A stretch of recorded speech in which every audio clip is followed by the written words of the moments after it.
MCom final एबीएसटी के students के लिए कंपलसरी पेपर आईएफआरएस के अंतर्गत मैं doctor Sneha Babel, assistant professor accountancy and business statistics department, लेखा एवं व्यावसायिक सांख्यिकी विभाग, राजकीय मीरा कन्या महाविद्यालय से आज के मेरे इस वीडियो में स्टूडेंट्स, मैं आप लोगों के साथ मोहनलाल सुखाड़िया यूनिवर्सिटी के यूनिट नंबर 4 के अंतर्गत पहला topic IFRS 10 that is consolidated financial statement, समेकित वित्तीय विवरण के डिफरेंट प्रोविजंस स्टूडेंट्स डिस्कस करूंगी।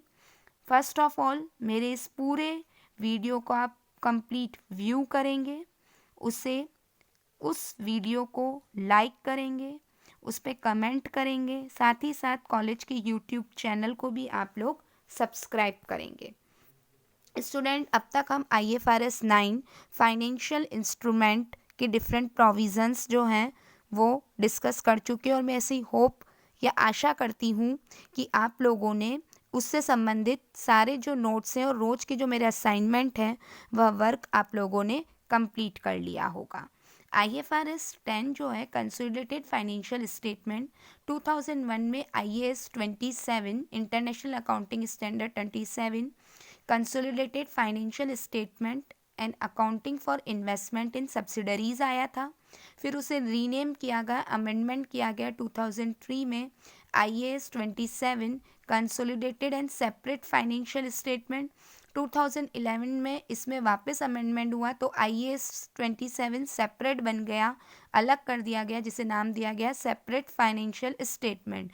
और 2011 में IFRS 10 आया जिसे नाम दिया गया कंसोलिडेटेड फाइनेंशियल स्टेटमेंट, समेकित वित्तीय विवरण, होल्डिंग सब्सिडरी, जहां कहीं भी सूत्रधारी और सहायक कंपनी के संदर्भ में समेकित वित्तीय विवरण एक होल्डिंग कंपनी के द्वारा तैयार किए जाते हैं। 2012 में IFRS 10 में फर्दर अमेंडमेंट हुआ और यह अप्लाइड हो गया है 1 जनवरी 2013 से।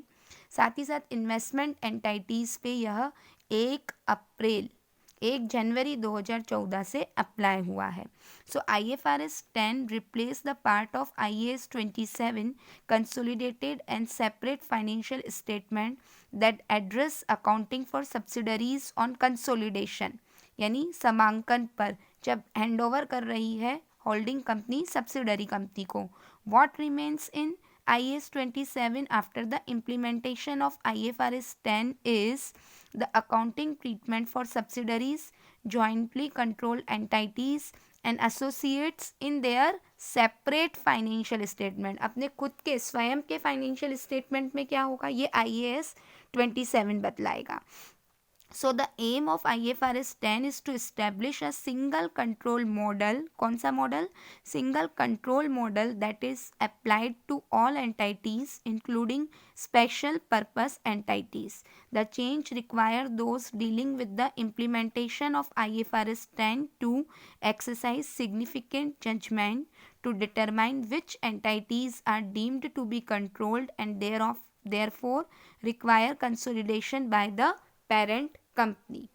ये सिंगल जो है वह पर्पस एंटाइटी के लिए जो है इसका मेन जो है वह एम है।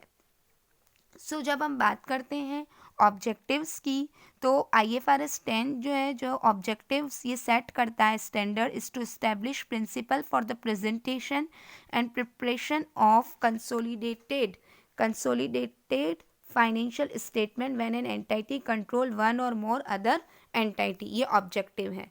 साथ ही साथ IFRS 10 की जो रिक्वायरमेंट है वो क्या है? Preparation and presentation of CFS that is समाकित वित्तीय विवरण, consolidated financial statement requiring entities to consolidate entity it control require exposure or right to variable return and the ability to affect those return through power over an investee। IFRS 10 was issued in May 11 and applies to all annual period beginning on or after 1st January 2013। To meet this objective, the standard require an entity, the parent that control one or more entity, subsidiaries to present consolidated financial statement, define the principle of control and establish control as the basis for consideration, sets out how to apply the principle of control to identify whether an investor controls an investee and therefore must consolidate the investee, sets out the accounting requirement for the preparation of consolidated financial statements, and define an investment entity and sets out the exception to consolidating particular subsidiaries of an investment entity. So these are the objective of this standard. So इसमें control eight entity को one and more, जिसमें consolidated financial statement, principle of control, accounting requirement और investment जो है वह entity आया है. So control model के अंतर्गत the investor control the investee if and only if all the following 3 elements are met. क्या 3 एलिमेंट्स हैं? Power over the investee, exposure or right to variable return, और link between power and return. This is known as control model. इसे क्या नाम दिया गया? Control model से. An investor determine whether it is a parent by assessing whether it controls one or more investees. An investor considers all relevant facts and circumstances when assessing whether it controls an investee. An investor controls an investee when it is exposed or has rights to variable return from its involvement with the investee and has the ability to affect those returns through its power over the investee. So this is the control model. So IFRS 10 shall be applied for the annual period beginning on and after 1st January 2013. An entity shall apply those amendments made to IFRS 10 with regards to investment entities for annual periods beginning on or after 1st January 2014. Early application is permitted. So the steps to consider when determining whether there is control, क्योंकि अभी हमने पढ़ा control model, तो क्या आपको steps जो हैं वह डिटरमाइन करनी पड़ेगी कि कंट्रोल विद्यमान है या नहीं. So the following steps highlight the thought process that should be followed when determining whether the investor's right gives it control over the investee.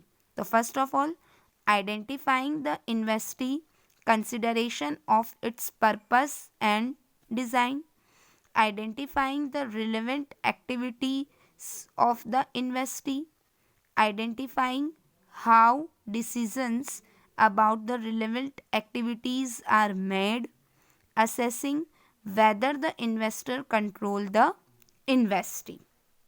So these are the steps to be considered whether there is control. So an investor controls an investee when is exposed or has right to variable returns from his involvement in investee, that is subsidiary, has the ability to affect those return through its power over the investee. So power means existing right that give the current ability to affect the relevant activities of the investment. So दो की definitions जो IFRS 10 के अंतर्गत हैं वो हैं आपकी consolidated financial statement, control of an investee, investment entity, parent, power, protective rights and relevant activity.